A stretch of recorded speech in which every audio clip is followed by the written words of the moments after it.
In today's lesson, we're going to be grafting 5 flavors of fruit onto a single rootstock using a technique in grafting known as the CLEFT GRAFT. I'm hoping you enjoy this lesson, which is one of the series for Ivory Organic's 5th free fig cutting giveaway with cuttings that are donated from people all across the country. And I'm going to be sharing some of our favorite flavors with you in today's demonstration. There are several techniques to grafting, and some of them include the veneer or the side veneer grafting, bark grafting, crown grafting, whip grafting, bud grafting, cleft grafting, and last but not least, one of my favorite is the approach grafting technique. But for the approach grafting technique, you gotta have your scion wood, which is the flavor you're anticipating grafting on, standing on its own roots. So it's already a rooted plant, and you're basically doing the approach grafting technique. And I can give you several examples of that, as I've done close to a dozen lessons on the approach grafting technique, and you can find those in the below description. And pretty much the 10-in-1 fig tree that's standing on my property has been created using predominantly the approach grafting techniques. Behind me here is the Grandpa Saman green fig tree, which is from my grandpa and one of the first fig trees that got introduced to me and my backyard orchard, and is a delicious fig. But the owner here, which is one of my neighbors, is looking to basically add more flavors and more diversity to this single tree on her property, rather than having to plant 2, 3, or 4 different varieties of fig and basically consuming a footprint of about 8 to 10 square feet. So rather than compromising that additional cost in real estate, you can actually enjoy a lot of flavors of figs on the footprint of just a single tree. And that's exactly what we're going to do here today. This fig tree behind me also, we did a lesson on about 5 years ago already, where we discussed winterizing the fig, and we also did a taste testing of the Grandpa Saman green fig. And what we're going to do now is basically prepare the tree behind me to now take in the different varieties of fig flavors. So the first thing we can do is actually prune the tree back and get ready to introduce those fig cuttings. When pruning your fig tree, you can prune last year's growth by anywhere from 50 to 70%. But today what we're gonna do is we're gonna take it back even more aggressively. And another important consideration when considering the rootstock, which is gonna support the flavors of graft, is you gotta make sure it's super healthy. And as you can see, the tree behind me is very vigorous, very healthy. And when we graft upon it, it's gonna quickly heal. Another important consideration in regards to timing is we're here now in the second week of February. Our chance of frost has already passed about a week or two ago. The tree is going to be waking up from dormancy any day now. So we're in this window where the tree is immediately going to begin to heal and push out new growth. Compared to had we done the grafting procedures about a month or two ago, it was going to lie dormant and it's not going to heal as rapidly, and the chance of success is going to be less, especially if there's a freeze in the area. So the goal is to make sure you're outside of that freeze risk before you then graft upon the tree, and hopefully you're going to see, quick success happening to the tree. And I'm going to share with you some of my helpful tips as we begin grafting momentarily. But again, the first thing we're going to do is graft the tree, and I'm bringing it down a little bit more aggressively again to encourage lower growing grafts so that those branches can develop and support a significant amount of figs compared to grafting on the fig tips. So we're not going to prune the fig tree, and this here is last year's growth. This is the 2021 growth. You can see it's about 4 to 5 feet of growth, and then throughout, as indicated by this, darker brown wood. And you can see that once you come back to the growth of 2020, so this is 2021. 2020 is here. You can see it was pruned, and then all of this growth came off of this branch. So this is 2020, and then that was another 4 to 5 feet of growth that then goes back to 2019, and then 2018, and so forth. And the tree trunk is about 5 inches in diameter. And this tree behind me, the last time we did a lesson was about 5 years ago, and I want to say we planted it about 7 years ago. So this is about a 7-year-old fig tree. And one of the things I want to highlight, and again, as we already mentioned, that when you go to pruning your tree, and the best chance and time for pruning your plants is after the last chance of frost is past your area. So as soon as you prune, the tree can begin to heal. If you prune in the middle of winter or late fall, you're basically pruning at a time where the tree is not going to be healing those wounds as well as it will if you prune it at the right time. One other important consideration, if you're relying on a breba crop, especially if you live in a colder zone such as Chicago or Illinois and so forth, New Jersey, the breba crop is your first crop of figs, which are on these top nodes. And this is your first crop of figs that'll develop, but they're typically the least delicious crop of figs. The main crop of figs is gonna come from this year's growth. We're here in 2020. We're gonna prune back 50 to 70%. And then what's gonna happen is gonna push out a whole bunch of new growth, and at every single leaf node, there should be more fruit on the 2022 growth. So even though you're pruning heavily, it's not gonna really compromise your main crop of figs. But if you're relying on that breba crop, then you gotta be careful and preserve some of those tips. But we're gonna go even further. So again, a 50 to 70% pruning would look something like that. I'm basically following these nodes. I'm going up about 4 to 5 nodes, and we're just gonna prune right there, about a 1/4 inch above the node. And then right at that leaf node, that's where the branch is gonna continue. This will create the new branch. Probably the node behind it will also push out another branch, and then those will support the main crop of figs. But I'm not gonna be grafting as I traditionally would with the annual pruning. We're grafting this to now prepare it for grafting figs. So I'm actually gonna be bringing this down a lot, and let's do that together. Watch this.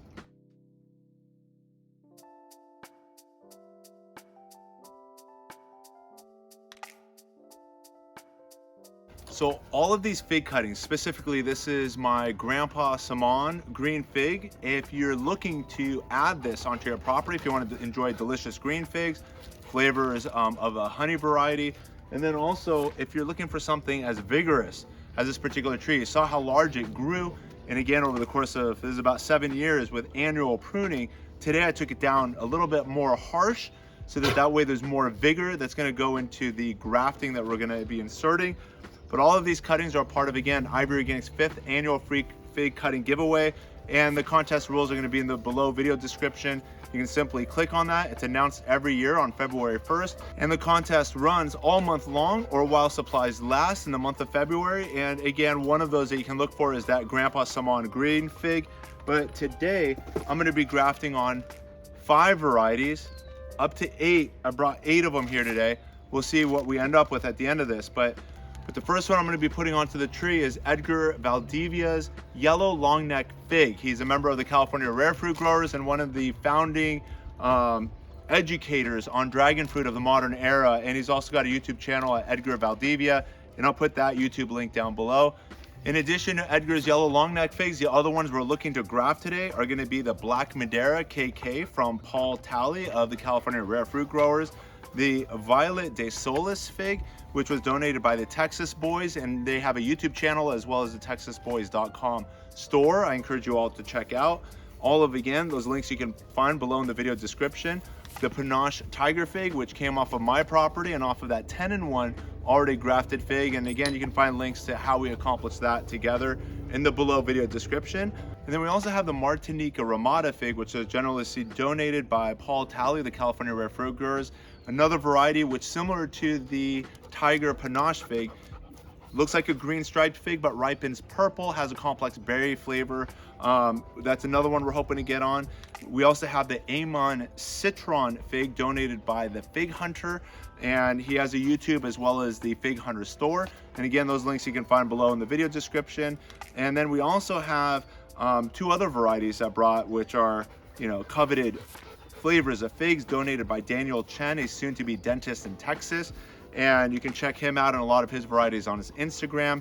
And the first variety we got from him is the Col del Dam Noir fig, and the other one is the Cavalier fig. So I think that totals about 8 fig varieties. Well, let's get to grafting the fig behind me, and I'm going to be sharing with you a few helpful tips to make sure you succeed when you attempt grafting on your property. Let's get started.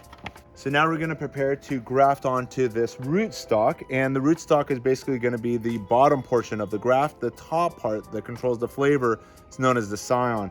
And tip number 1 is we're going to want to make sure that when we graft and insert the scion wood into the rootstock, is that the cambium layers, which is just a few cells thick right underneath the bark. So the bark is dead wood, and the center of the wood is supporting wood structure, also dead wood. But right between the wood and the bark is that green layer known as the cambium layer. And that has the phloem and the xylem, which are the vessels that move up and down throughout the plant, transporting water, minerals, and sugars, among other things. So the cambium layer is basically equivalent to, in people, the arteries and the veins. So that is where the movement of life happens within this tree. So what we're gonna wanna do now is we're gonna make sure that our tools are clean. And to do so, simply gonna spray it with Lysol. You can also use a rubbing alcohol product, among others. And again, we're also going to just also disinfect the area that we're going to be grafting on as well. And just as if someone were to do, and this is a surgery on you, you'd want to make sure that all the utensils are clean and the grafting side is clean as well. And now that that's been accomplished, what we're going to cut into right through the diameter of the stem, like so. Notice that my hands are several nodes away because we're putting some pressure at the top. We want to make sure that in the event that this slips, that it doesn't get anywhere near your hands.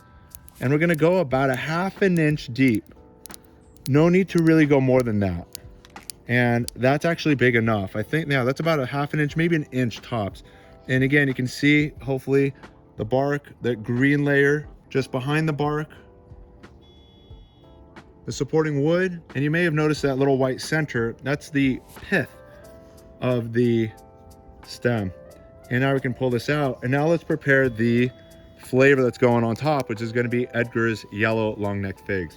So again, we're cleaning our grafting tool. And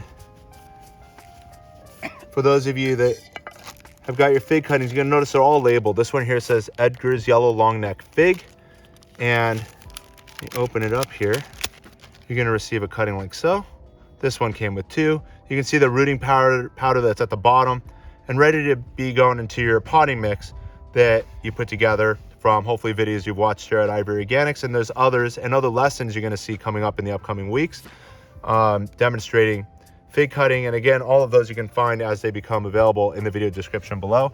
But now I'm just going to pick one of these. This one here you can see has that tip still on it, but all of these can also develop into branches as well. So even if I use this one or that one, the advantage of going with an older section of wood is that the outside of the wood is a little bit more hardened, but we're going to want to make sure that the diameter is anywhere between equal to or less than, but not greater than that of the rootstock. So this again is called the scion wood, and the bottom, the rootstock. And what we're going to do now is, and I'm actually leaning towards going with this one over that one, just because it's just more green, and I like the fact that this one here is hardened off. I'm leaning towards going with this particular cutting just because the wood's hardened and is less likely to dry out compared to this, while the cambium tissues between the two parts heal.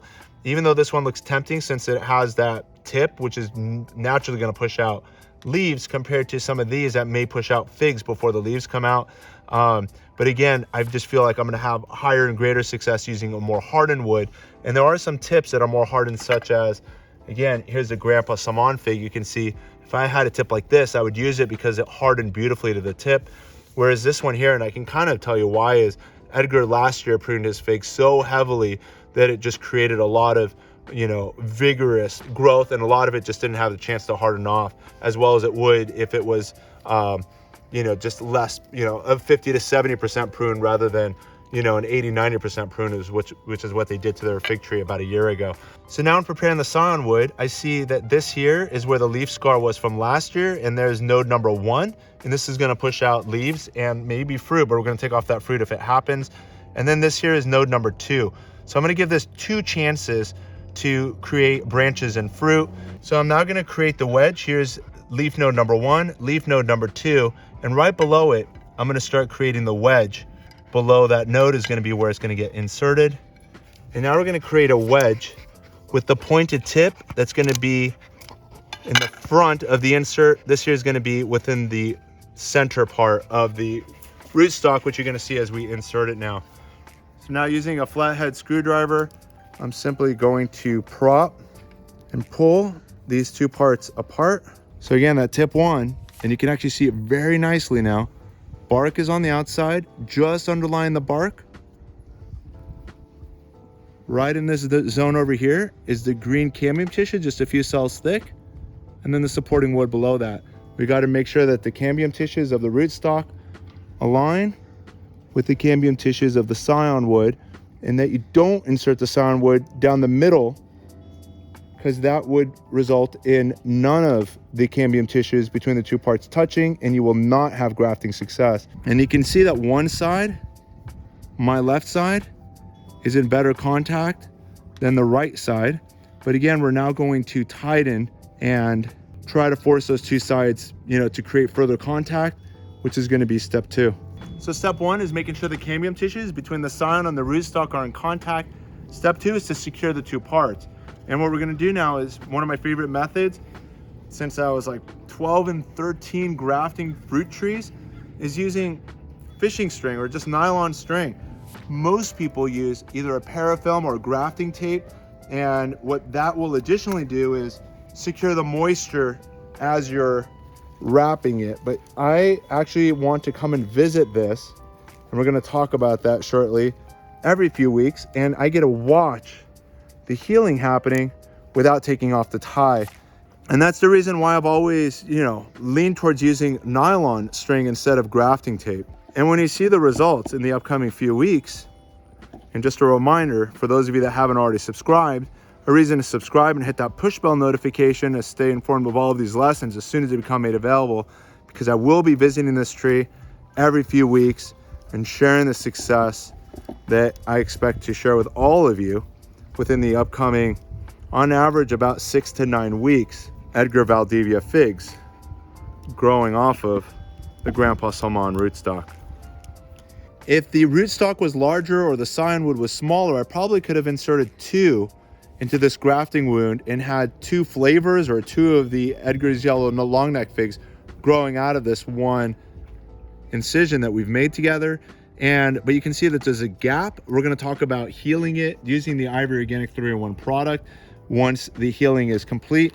But since the primary reason, and this is my tip 3 most important for grafting, primary reason your graft is going to fail, again, number 1, you made sure the cambium tissues are in contact. Take a look, and this may not look like 100% job to you, as maybe one side is touching more than the other, but if there's any contact at all, there's going to be success. And you can see there's only one side of the wood that's healing. The other half is within the center of the dead wood and is not going to heal. So all of the life is going to be right there. But once it calluses, this is going to work. What we're now going to do, and this is my helpful tip number 3 and last helpful tip, primary reason grafts fail is the loss of moisture. And if this thing dries out before the healing happens, and healing can happen in as little as 10 days, and now, bring life to this scion. So if the loss of moisture is the primary reason that grafts fails, what I've been doing since I was in junior high grafting fruit trees is using the paper towel method, which is going to ensure that your scion stays moist while the healing between the cambium layers happens. And now we're just simply adding some water. And to ensure that water stays there, we're gonna secure a plastic bag over the wound. Number 1 issue with this particular method for grafting, now that there's a damp paper towel over your graft, is the risk of mildew and rot. And so it's important to visit your graft about every 3 weeks. So in 3 weeks, what we're gonna do together is replace the bandage and we're basically gonna rinse it off, the entire graft union, and put a brand new moist paper towel over it, secure another bag to ensure that it remains moist for the next few weeks. And by between the 6th and the 9th week, we're then going to remove the nylon that's securing the graft union off, and then we're going to apply the Ivory Organic 3-in-1 plant guard, and we're going to brush that in over the wound to prevent disease and pests from harming this fresh grafted union. And then we're going to enjoy decades of delicious yellow long neck figs right here. So we've just concluded grafting 8 varieties of figs on the Grandpa Salmon rootstock. And be sure to join us by, again, subscribing at the Ivory Organics YouTube channel. Hit that push bell notification, because I'm going to be here revisiting these grafts in 3 weeks to replace the bandages. Again, I'm going to rinse it, apply a brand new moist paper towel, rebag it, and then 6 weeks after, from the start. So it's gonna be 3 weeks after that for a total of 6 weeks. Should be able to remove the bandage. And then I'm gonna keep the tie that's securing the graft on for an additional 3 weeks. Once we take that off, we're gonna be whitewashing and protecting the grafting wounds. The Ivory Organics 3-in-1 plant guard, we're gonna be fertilizing together. We're gonna be mulching together. And I'm also gonna continue pruning to encourage the growth. And you're gonna see that also in the future lessons into the grafts so that they don't compete with the rootstock growth. So we're gonna remove what I'm calling the sucker growth away from the selected grafted varieties. If you've enjoyed this educational lesson brought to you by Ivory Organics, be sure to give us a thumbs up, and most importantly, share us with your gardening friends and family. And as always, keep growing with Ivory Organics, and wishing you all happy gardening. Even this puppy here is interested in grafting. You enjoying this?